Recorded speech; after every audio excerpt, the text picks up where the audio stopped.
பூரம் 2ஆம் மாதத்தில் பிறந்தவர்கள் இவங்களுக்கு 7 சனி இருக்குது, 8ல் ராகு இருக்குது. கொஞ்சம் எச்சரிக்கையாக இருங்க. ஆனாலும் பணம் மழை பொழியும். 2 நாளில் சம்பாத்தியம் பண்ணுவீங்க. ஒரு சிலருக்கு பதவி இடமாற்றம் கிடைக்கும், அது அனுகூலமாக இருக்கும். ஒரு சிலர் தொழில் மாறுதல் ஏற்படும். வெளிநாடு போய் சம்பாத்தியம் கிடைக்கக்கூடிய ஒரு ஆண்டு. நல்ல சம்பாத்தியம் இருந்தாலும் உங்களை பொறுத்தவரையிலையும் உங்கள் சொல்லுக்கும் செயலுக்கும் மதிப்பு மரியாதை எங்கே போனாலும் உங்களுக்கு கிடைக்கும். அதே நேரத்தில் உங்களுக்கு வீடு வாசல் கார் பங்களான்னு லக்ஸுரி லைஃப்பாக இருப்பீங்க, சுகவாசியாக இருப்பீங்க. ஆரோக்கியம் அதை விட சிறப்பாக இருக்குது.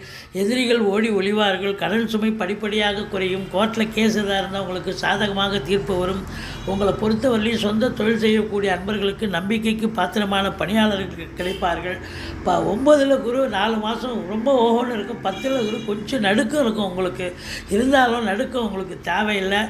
உங்களுக்கு கிரகங்களுடைய ஆதிபத்தியம் சிறப்பாக இருக்கிறது.